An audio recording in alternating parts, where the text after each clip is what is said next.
for you. Please welcome to the stage Brian Cobb from CBG and two of the founders who are really making a difference on the tarmac. John and Hannah, come on up. I'll turn it over to you guys.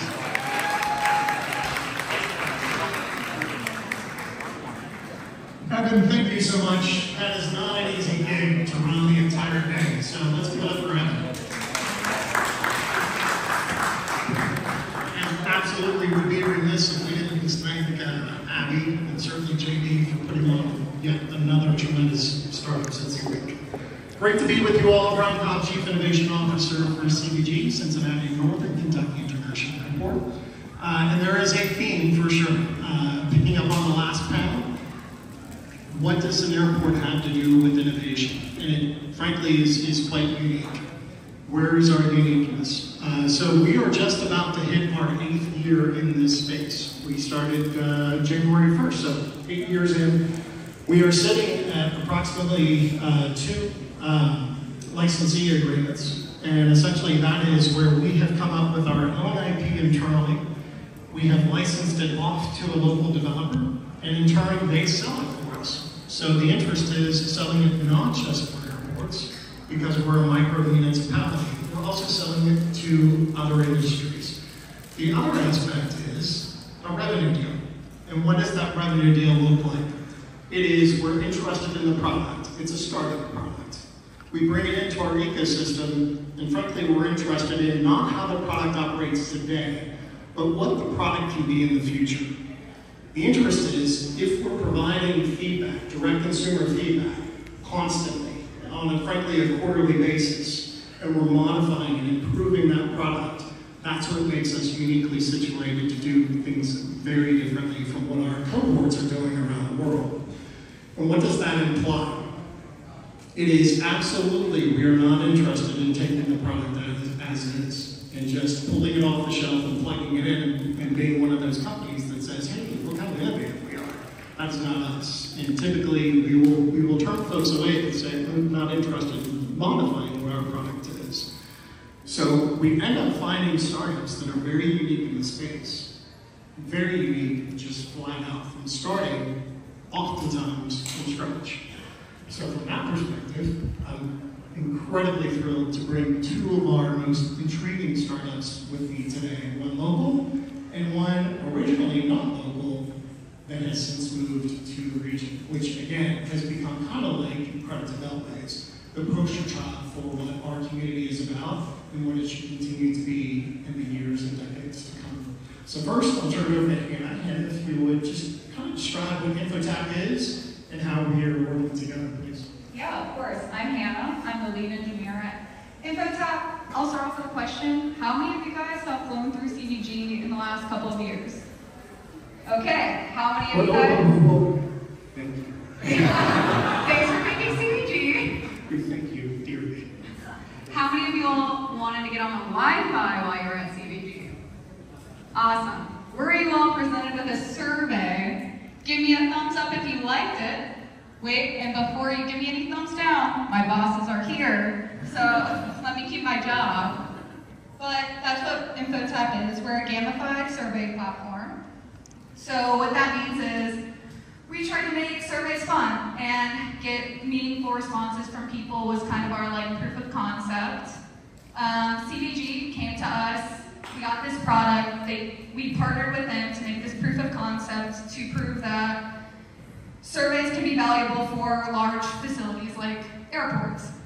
What CBG has done with our product is they've made changes to like vendors, parking, TSA updates, fun things like that to improve customer satisfaction. That's increased revenue for the airport, increased customer loyalty, and even increased customer spend and transactions at the airport. So all in all, very cool product, and they helped us prove a huge amount of value in our product.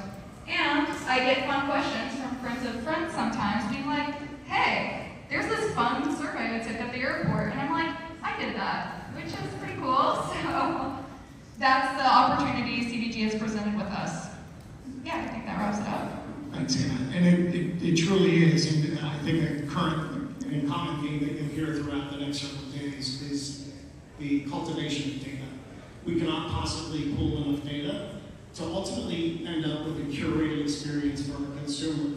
So if we're asking the consumer in real time what their experience is and what their needs are, we're building a data set behind the scenes that really starts speaking to the personas of who our travelers are. That is super critical going forward. And where it becomes critical not just for us, but frankly our airline partners. We're in a position now where we firmly believe we don't belong in the app space. That's not really what airports do. And candidly, I would ask you, without responding, how many of you would download an app for an airport? And think of all the airports that you would fly through. What's the reality of you downloading an app for every single airport? It doesn't make sense. But I bet you have an airline app on your phone, most of you. And if you do, that's probably your preferred airline.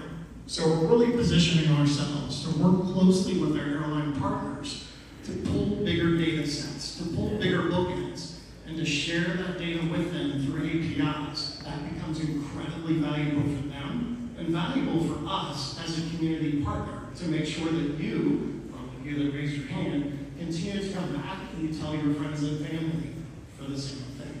So it's a wonderful homogeneity of what we're trying to build together with companies like Infotap. John, how about Beltways? Thanks, Brian. Yeah, my name is John, CEO and co-founder at Beltways. My brother and I left our jobs in San Francisco at Apple and Fenway to bring our father's invention to life. I'm happy to share that we're all working together, and we recently, 3 years ago, relocated to this beautiful region. There were many variables in that, and one of the biggest impetus for that was Brian Cobb and the innovation team at CVG. We build high-speed moving walkways for airports and other high-foot traffic locations that will eventually replace the moving walkways you see at airports, but also those tram systems. We are a deep tech hardware company. Recently got venture backed up to $8 million in seed funding, and we are primed to demo this to the world here at CVG this year, or next year, excuse me. Well, next year.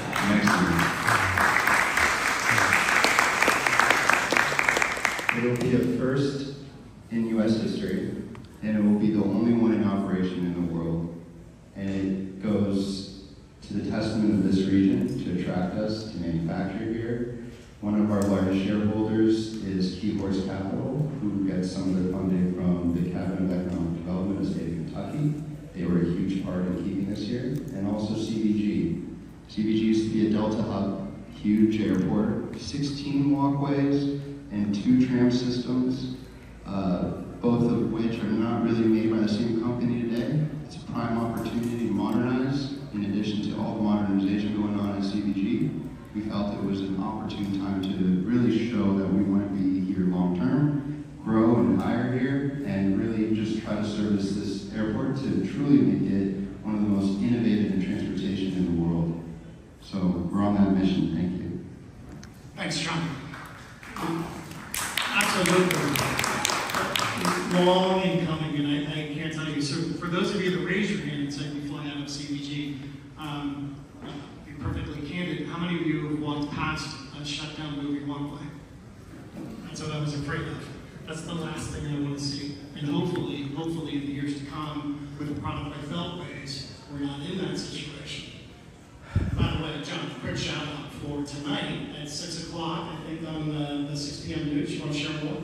Yeah, local CBS came out. They is going to share what's going on at Beltways, the most updated stuff that we're sharing publicly. One of the biggest calls to action is that we are hiring exceptional engineers. And for those engineers in the room here, we're multidisciplinary, and if you feel like you're an exceptional talent, please join us in making this amazing technology possible. So again, I'll go back to really kind of the poster child in a very loving way. Beltways is that perfect example of what's happening. And to wind the tape all the way back, credit to Ethan, their dad, who came up with the invention, who reached out, simply their family story is phenomenal, but who reached out over LinkedIn. And that's where really the conversation started. And it's been a long road to hoe. and I will give all credit to Beltways for hanging in there. It's not easy.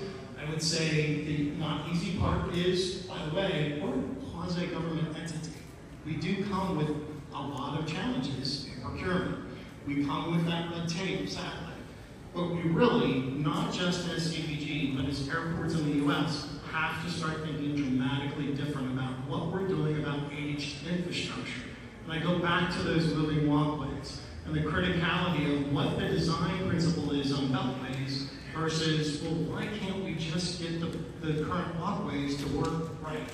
John, do you want to go into what makes Beltways super unique and why we're taking on a pretty significant risk in really trying to push the industry in a different direction? 100%.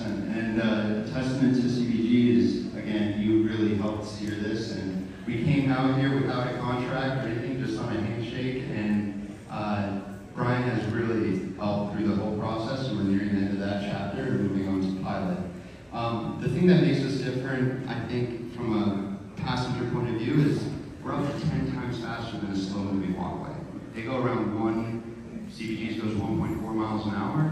We can achieve speeds up to 5 miles an hour in short distance, and then when you replace trams, 10 miles an hour, which is a huge thing. It's obviously the most efficient form of passenger transit because it's zero weight. Our system is no construction. It's like Lego pieces on top of the ground. We're going to try to make a record install time coming up next year and show you how fast we can install these things.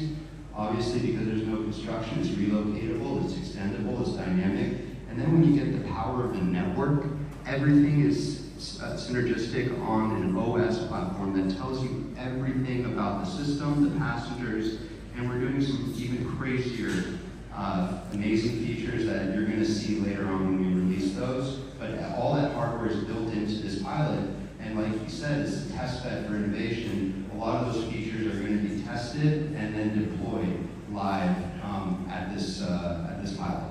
You know, the conversation started off today with our kickoff individual that was speaking about the Wright brothers. And if you think about aviation and the amount of innovation that has been brought to aviation, including today, right? So we have some of the stalwarts of aviation right in our backyard, look no further than GE Aerospace, that so many engines are flying on aircraft around the world. When you look at John's industry, what has changed in that industry for decades? John, what's changed? Nothing has changed. And in fact, when you're walking through the airport, I think you can see the complexity when those modules are removed, that there's a pit. So the design of Beltways is pitless. It sits on the floor. So truly, to John's point, it's modular. For us, we use the term Lego. Think when you're heavy industry, it's Lego pieces. Pop in, pop out.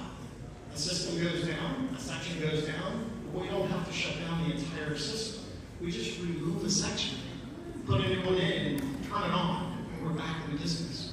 That is customer curation, customer consideration, which brings me back to Infotap. One of the pieces that we validated with our online service, and that online through our Wi-Fi, is that we used Infotap to ask questions about the consumer experience walking around CBG.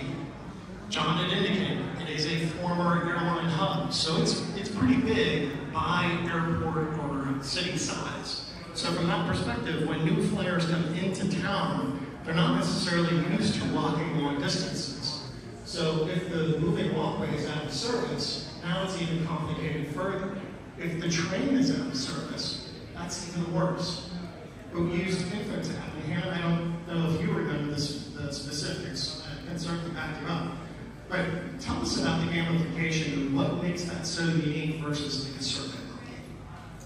Oh yeah, so our survey, we have, I think it's like 8 or 9 different question types. I can't remember off the top of my head, but we have fun. People are going to be more engaged if they think that it's more fun. It's not just like white background, black text. We have fun colors. I think CBG puts like their own branding colors on these questions. We have big bubble questions, so you can drag things into boxes. Our question types, like we have a quad question that has 4 different types. That's a common one CBG uses. It's just fun when you tap it. And I get comments all the time, pretty often actually, that people are like, hey, I took this fun survey at CVG. But the fun part about that is you're getting valuable feedback when people are having fun taking those surveys. And then I also know CVG, so let's go back to, if you're at an airport, you might get approached by an employee and they're gonna be like, can you spare 1 to 5 minutes and take this 25 question survey, and they're gonna do like they want 500 responses from that for a month. With Infotap, CVG gets probably 20,000 responses that are valuable for the airport. And I remember when we were setting it up, Brian, you wanted to set up like a 12-question survey. And then that 12-question survey ran for like a month. And we were noticing that there was a drop-off rate, maybe only like 60% completion, when we knew you could get better completion rates with our surveys. So we were like, Brian, man, you gotta cut this down. Like, let's focus our surveys. Because he was asking like vendors, parking, and TSA all in one survey. Well, part of our proof of concept with Brian was like, how can we improve our surveys to make them more approachable for other airports and more marketable? So part of that was we needed ABC testing surveys. So with that, we were able to focus surveys on just parking, on just vendors, just TSA, things like that. And that increased completion rate to 75, 80% or something like that, while remaining around 20,000 responses a survey, or a month on that. So with that knowledge, we were able to help improve CVG. Thanks, Hannah. To dive a little bit deeper, and we'll go all the way back to the Beltways situation. So, okay, it's a fun survey, fantastic. And it's not just basic black and white text ABC. The variable is it's dropping a cookie on your device. So it's fully compliant GDPR. Yeah, we double check, I promise. So we're making sure that we're letting the consumer know that we're compliant on that side. As they're taking the survey though, if you've come through CVG and you're a regular traveler, by the way, again, thank you, it notices you took a survey once before. It will not repeat the same survey again, which is super important. If you're someone that's responsible for corporate surveys in your company, that becomes super critical that you're not overly asking the same question and you're getting full data. Part two of that is, you certainly don't want to frustrate the consumer by saying, I just took the survey. Why do you keep sending it to me? So there's the hassle factor that we have to be cognizant of and really kind of building out. Now, from that perspective, you can already see we're starting to build the personas. We can see not who you are, but approximate demographics that we may have asked and what your built-to answers were over the course of multiple surveys, which goes back to Hannah's point. Absolutely, I'm the guy that wants a lot of data, But 12 questions is a killer. We don't want you on that really any longer than 2 minutes, and frankly, ideally, you're on and off in 30 seconds. And that's the vast majority of now what we've moved to. And that's the piece that the gamified survey really brings. Because it feels like a game, and you're playing a game and you're achieving something, it's driving this need to keep going and keep going. And here's where the proof was in the pudding. So we're running these surveys, and Joe, the leader of Infotap, contacts me and says, hey, so we've seen kind of an anomaly. Not sure how you think about this. We're seeing customers complete the survey when they land in their arrival city. Is that a good thing? And initially I'm like, I don't know that I want people taking surveys about the airport if they're not in the airport. However, after we started talking through that speaks volumes to the gamification piece. That they started it, they were interested, and they obviously got cut off or disconnected while they were in the air. They arrived. It's still live on their page, on their landing page, and they finished the survey. That is huge for us. Now start thinking about, do we offer a survey about the other arriving airport? And what kind of feedback can we glean? Because it was so intriguing, and because of the amount of information that we're collecting so fast, a typical survey, non-mandatory, is about 600 respondents a day, and that's quite a bit. We took it through Beltways, and we started asking questions. And the feedback was, on the tram, who's taken the tram before, the tram? Who would say, by show of hands, the average age to respond that they take the train is under 30 years old? All right, not many. Who would say it's 30 to 50? Not many. Who would say it's over 50? All right, that hurts me personally based on my age. The exact answer is the highest demographic was between the age of 30 and 40. Any guesses why? Kids. It's a novelty. It's not for the need. It's actually the novelty for kids to ride the trains. So sure enough, it's parents traveling over the summer months. We'll run that survey again, but what that implies, and all the way back to Beltways, do we need the trains? They're not really a hub market anymore. Sure, it's a long distance, but could we do it with the walkways when they're operational? Which is why we need to push the drive for really what's the new technology, what's the new influence that's really going to get us a product that's going to work, it's reliable, it's efficient, and it's going to move people fast. John, go back if you would to the 10 miles an hour piece. I know that was initially the conversation that we had with the family, like, ooh, I don't know that I need speed.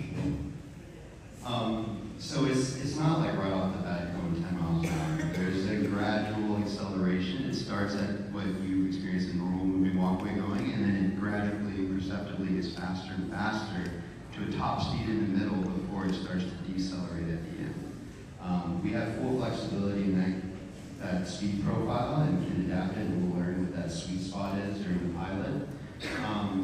But when you start going 10 miles an hour and you factor in the headway, like the wait time for trams, especially in the distances that CDG is using, this is going to be a much faster, more seamless form of transit. And if the rough numbers on the modernization of the tram are any indicator, it's going to be substantially cheaper and much easier to maintain, but also it seamlessly is a part of the network of accelerators at the location. So that's the kind of approach. We've done a lot of analysis with some other big airlines actually reached out and wanted to put a redundancy tunnel, and they came back to us with all this data that showed it was just as fast, if not faster, than the existing tram at the airport that they're at. So we have full confidence in the ability to get to those speeds, get to those lengths because of the modularity. It's just about starting small with the 120-foot pilot system and then growing that to show what the true capabilities are. So market need, market validation. John, I'm going to go back to you first. Let's talk about the painful stuff. Walk me through, if you would, and feel free to share with the audience what the experience has been kind of working with staff and really educating them on this new technology. Yeah, any startup wanting to get into airports, just don't hold your breath. It's a long game, it's a marathon. There is a significant amount of stakeholders involved. Airports, they're moving millions of people, and utmost safety is important. So when a startup comes around and says, hey, I'm going to be interacting with your passengers as a transit system, and I go really fast, obviously there's a lot of vetting to be done.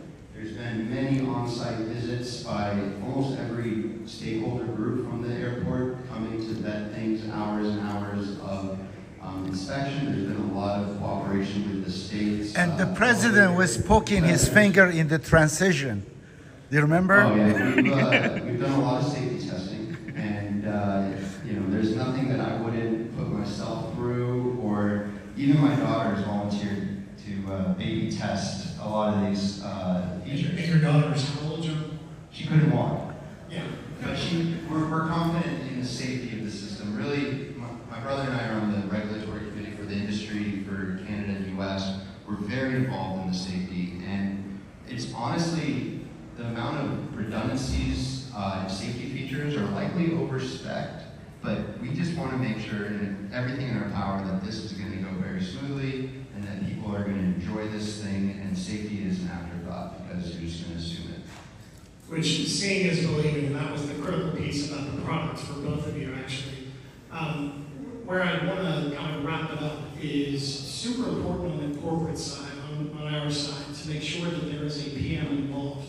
My colleague Beth Markham, our Director of Advanced Mobility, is joining me me today. So Beth, raise your hand again. If you have any questions, ask Beth. Great individual to talk to. But feel free to reach out to either one of us. Super critical as you're in this space that there is a PM identified. In our situation, and John and Hannah can attest to this, sure, it starts with innovation, and invariably will be your PM.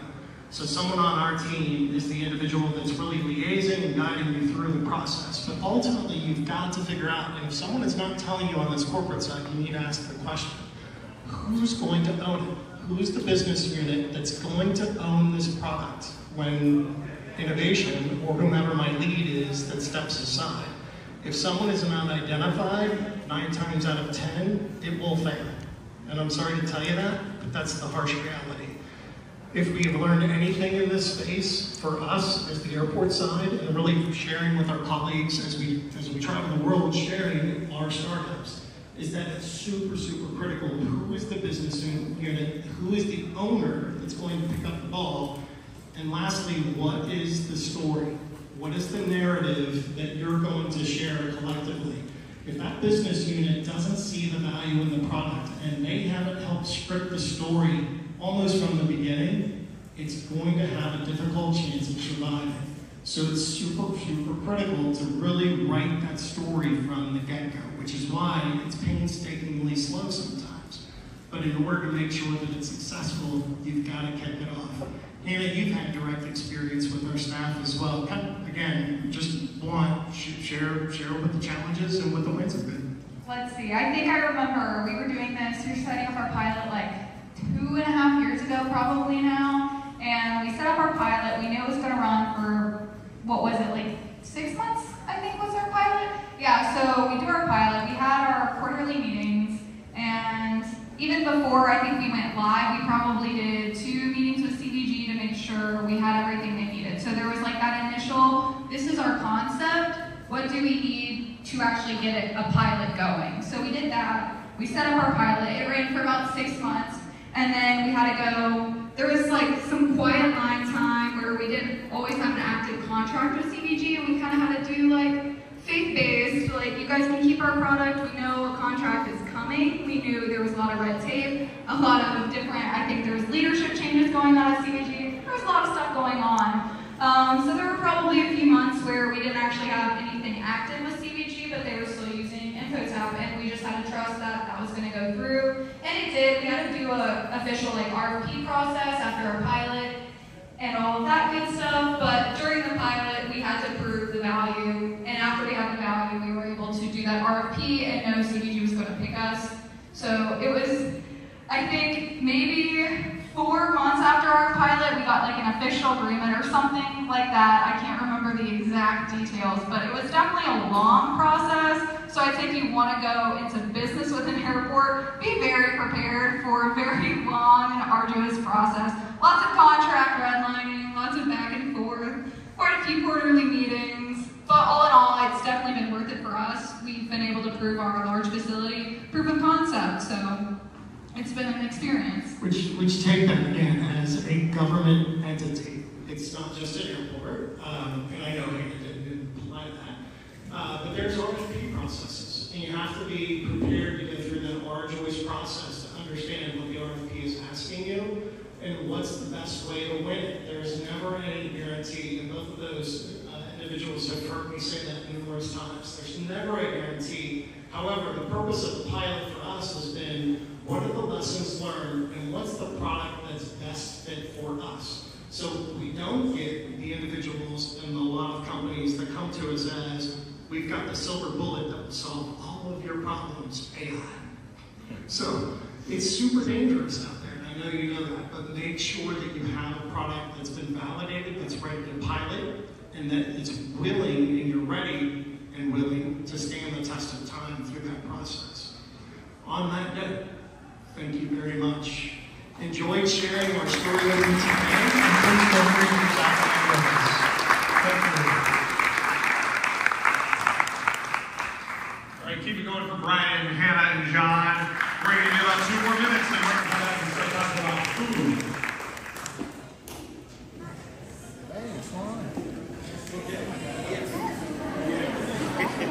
All right. So